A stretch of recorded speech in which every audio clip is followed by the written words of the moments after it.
Constructing your life is about much more than just building a bank account. Each week, join real estate entrepreneur and mindset coach Austin Linney as he interviews guests who are constructing their dream lives and impacting the world around them on a daily basis. If you're an entrepreneur or wanting to start a business, or you just want to hear motivating stories of how others have overcome the odds, you are in the right place. And now for your host, Austin Linney. Guys, welcome. They thought we were dead. They probably thought we were dead. Clue where we went. They're like, they had no idea where we went, but the brain dump is alive and kicking still. Send out search and rescue. Where's Austin? Where's Anthony? I feel like with you, it's much more always a where in the world is Carmen Sandiego type of situation. Dude, every day. And you know what my favorite thing in the world? The greatest question. I never thought this would be my life goal, but it's the greatest thing I've ever heard when people ask me, hey man, where the hell are you today? Where are you? I love that. Where even are you though? So here's the topic. I found out the biggest lie in business. I found it out. You know, we're in business. We talk about profits and loss. We talk about accounting. We talk about scaling. We talk about how to do sales, marketing. We talk about all these topics. There's all these books. When really what I found out, business comes down. The thing that they don't tell you that's the hardest part of business and things that you have to learn is understanding human emotion and communication with people. It's been a very tumultuous week for us in the business sets where I had to fire 2 people this morning and somebody quit on me last minute and didn't tell me. And we already fixed the situation. And, you know, some people are a bridge to other people. I get that. But understanding what the core of what was wrong or what people are needing, right? I've also hired 5 people in the same week, right? So it's been this kind of exit and rebirth. Mm-hmm. But what I found out is when you look at it on the core, none of this ever comes down to money. And if it does come down to money, I don't think I want you on my team.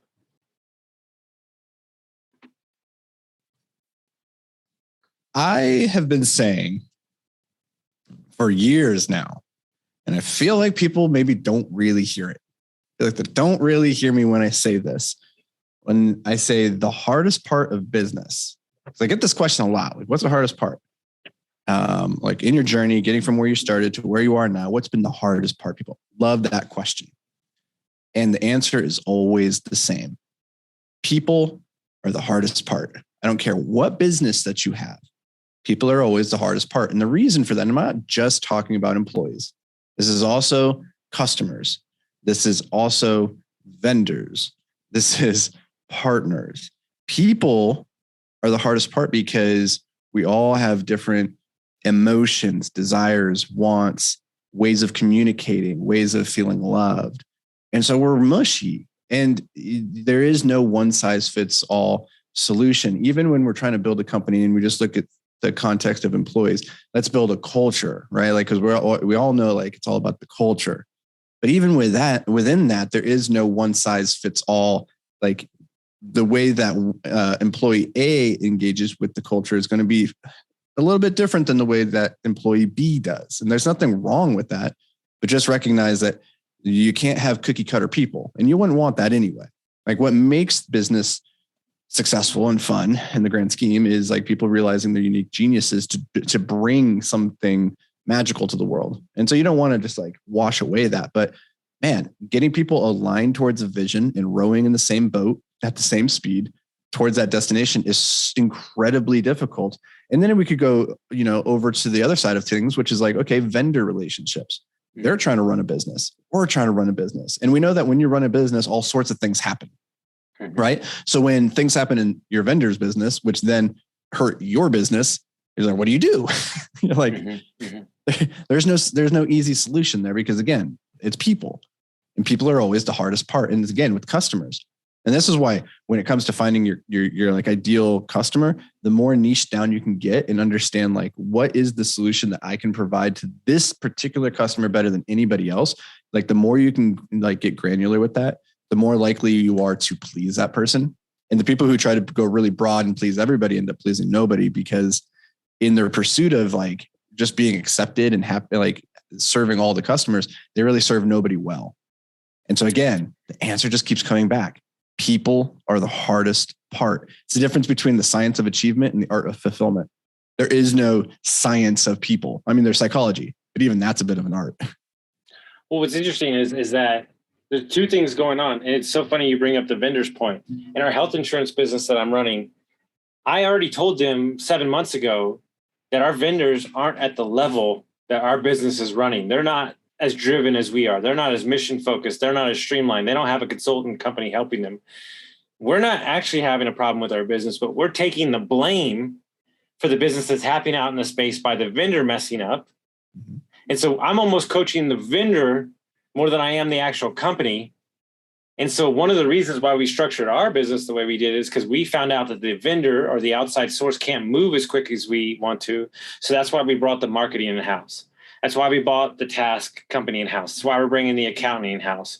Because I'm dealing with a client right now who's servicing from an accountant point of view. And to be honest with you, the communication has been atrocious. Mm-hmm. I literally had to write an email this morning. Could I get a fucking response? Like, that's the email I wrote. I sent you an email yesterday, and we're now 24 hours in. You can't respond to me about what's going on. This is taking forever. And like, guess what? They responded. And it's like, I don't have time to wait around for your feelings. Look, I approach everybody with an open heart, and I try to give people the benefit of the doubt. But at some point, man, we have a business to run, and you have to show up. And I'm just finding it. My buddy told me this just a minute ago. We were on a call. There's 11 million jobs available in the country right now, and there's only 6 million people to fill. What do we do? You know, sounds like we need to start procreating. I mean, it's just, it blows me away, right? Because what's interesting, right, is what I found. This is super interesting. And we're okay with this because this is the structure we put in our business. Finding out that most people are a bridge to somebody else. Meaning, I don't expect people to stay around forever, but maybe in that time and space and that season, they were exactly what you needed. But you've outgrown them. Or, you know what I find a lot of times in my business is I outgrow my clients. Like, I'm here, I'm growing, and I'm sitting here going, and maybe they don't want to grow as fast as I want to, or that vendor doesn't want to grow as fast as we do. And so, man, it's just the balancing of these emotions and making sure people are taken care of and their fulfillment, man, it's a full-time job. Mm-hmm. I mean, this is what you're describing right now. It's interesting today. Yesterday was one of the most fun days of the quarter for us. It's when we send out cash flow distributions to all of our investors. And we got to send out like $150,000 yesterday, which is a really cool feeling to be able to send out like money to your investors. And today we were sending out the update email saying like, here's how the quarter's been going. And we're doing that for each property, for each group of investors. And there's one property in particular that we're partnered with another group here in the Twin Cities, and they actually oversee the management of that asset. It's the only asset where we're not actually doing the property management on it. And it's the asset that's performing the worst. And it's really frustrating to sit and write the email and not just be able to say like, oh, the reason that's not performing is because this group is not doing their job as well as they could be. Mm-hmm. And, you know, we have to accept the fact, like accept our role and our responsibility and like having partnered with them and what we're going to do in the next quarter to make sure and get that ship righted so that thing starts performing to the level that we know. And it's not like, I'm not saying it's performing atrociously. Like it's not, it's still doing well, but it's not living up to our expectations. And many, many years ago, when my buddy Ryan and I were building Escape Climbing, which is the manufacturing company, one of the core thesis that we had at that point was whoever's closest to the consumer wins. And so we built everything in-house, and we removed a lot of the logistics and other manufacturing companies in the supply chain. And we went direct to China to get our distribution. We brought all the materials in-house. We scienced our own polyurethane and the machines that pour it and all of this. It was very, very, very tedious and difficult. But the reason that we did it was because we didn't want any middleman in the process, because when you have middlemen, even when it's not your fault, even if it's their fault, it's still your fault. Your customer doesn't care if the reason the product isn't the way they wanted or it hasn't arrived when they want it. They don't care if it's because a hurricane hit your distributor down in Houston and they didn't have enough in inventory and their shop is shut. Like, they don't care. And So what we said is like, okay, we're not going to outsource. We're going to control as much as possible. And that was the same principle we took with Invictus as well. And it's just interesting right now to be sending out that investor update and be like, yeah, the one time that we're not outsourcing, or the one time that we are outsourcing the management, yeah, regret it. So it's like just to reinstills like the belief that we had in the system that we had originally set out. That doesn't mean it's easy. Like, it's actually quite hard. And sometimes I regret doing it because it is so much more work having everything in-house, but it's the best way if you get frustrated when people disappoint you to not be disappointed, which is, you know, this too, is like, there comes this point when the solopreneur can only do so much, and it's because they suck at delegating. Yeah. Right. Because it's like, whenever I delegate, it never gets done the way that I want or how quickly I want it. And so I'll just do it myself. And that's like the trap that we get stuck in. So I'm also recognizing that as a company, in-house, doing things in-house is no different than being unable to delegate sometimes. No, 100%. I think that ultimately what's why we put a bow on this topic and move into a more tactical, how they can go about fixing it. I think that ultimately I came to the conclusion in my mind that like I chose this, and like these are problems that I wish I would have had 2 years ago. And so like ultimately I'm not going to let it get me down. I'm just going to assess it, move on, come up with a solution, and then highlight. Now, what that's done in turn is it's put people in an elevated position that maybe they're about 6 months to a year advanced on that situation, but with the right support and the right coaching, then we can maybe have a rock star shine through, ahead of schedule. Right. And I think we're just, we have such a great support system that giving them the tools they need to be successful is super important to me. And I think that's why we're going to win in the end. And I'm not really worried about all that extra stuff. Now, when it comes to a situation like this, where we're talking about people, we're talking about understanding people. Are there books, are there things that you recommend, frameworks that you've enjoyed over the years where they can kind of do some studying and learning on these topics? Oh, that's a good question. Off the top of my head, nothing's jumping up, but I do think generally, if you want to be successful in business, you need to really understand marketing. Not marketing, but psychology.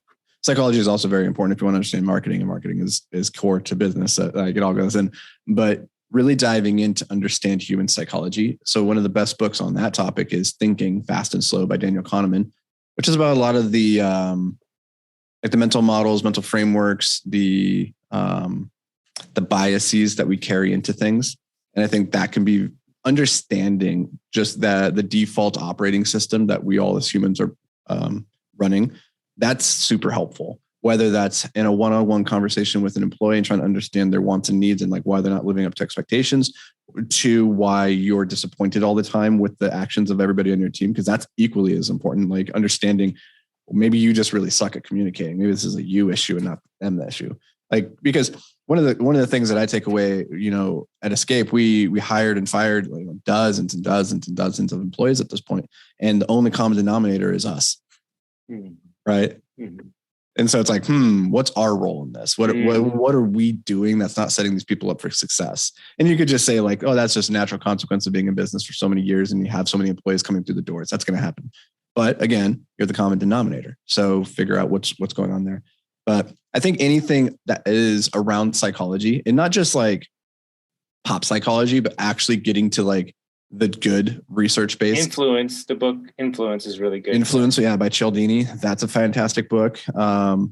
Even really old stuff by like Dale Carnegie, like How to Win Friends and Influence People. I think even that's a really helpful one. Just understanding like how do we I spent 3 months reading every John Maxwell book. Oh, that's a good one too. Yeah. Yeah. It really put him in a position. He did some stories that related to why it was. And I thought it was a window into an elevated view on leadership that I didn't even think about in the moment until I dug into those books. Yeah. John Maxwell. I mean, it's easy to brush off guys, I feel like, who came up in that period of like 60s, 70s, 80s and 90s. Cause I think business in that period had a very dirty connotation for a lot of people. It was like very hierarchical, very like drive share value for the stockholders at all costs. And so for me, John Maxwell was kind of always like bracketed into that category of like from the past. His stuff doesn't matter anymore. And I read something from him not too long ago. I was like, oh, this is really good. Who's the other guy? There's another really huge business consulting type guy who wrote so much on this topic. I cannot think. What is his name? Well, I think the biggest thing as a leader, why Anthony's thinking about that, and you're dealing with people, is a lot of this comes down to, as a leader, right? Me as a leader, as a boss, doing enough personal development on my own self to be comfortable in my own emotions. So when people are shedding their emotions on me, I'm not taking offense to it, or I'm not attaching myself to it. And that's not something that we talk about enough as leaders of people. And so understanding that if you're showing up as the best version of yourself and you're not allowing your team and their way they're feeling about their life, or if their husband's mad at them, or they had a bill come in that was unexpected, like understanding that that's okay. And you can allow that, and you can have a space where you can make peace with that. It's super important as a leader and a business owner, because, they always say that you'll only grow as much as you personally grow. And I truly believe that in business. I truly believe that you have to create a space where you are growing along with the staff. And when you're asking expectations of them, you're in turn looking at yourself in the mirror and doing the same thing. And so, a couple things that I enjoy, just little books like The Slight Edge, and understanding how to motivate people, and little tweaks and stuff like that. Influence, like we mentioned, is a really great book. And then, to be honest with you, just digging into psychology books, just digging into sociology books, and understanding the human emotion is so powerful. And it can be used for good, and it can be used for bad. And so making sure that you're using it for the betterment and the impact of said company is so important. And using it for impact and force of good, and not the other way around. Question. Do you remember who said that which gets measured gets managed? No, but I know that quote. Oh, it's Peter Drucker. Peter Drucker. Man, that was hard. I was Googling as you were talking, and I was like, prolific business writer. I was like, and nothing was coming up. I was like, oh my God, how am I not finding this person? But Peter Drucker is one of those guys. Again, if you're having a hard time communicating and leading a team, all his stuff is really, really good. That's all I got. I love it. Guys, remember, you can read all the business books that you want. You can learn about P&Ls, and you can do all that stuff. But the things that don't show up on a profit and loss statement are human emotions. And so make sure that you're measuring those just as much as you're measuring your bottom line. That's pretty damn good. I like that. That was good. I came up with that on the spot. Guys, share this episode with some friends. We'll see you next time.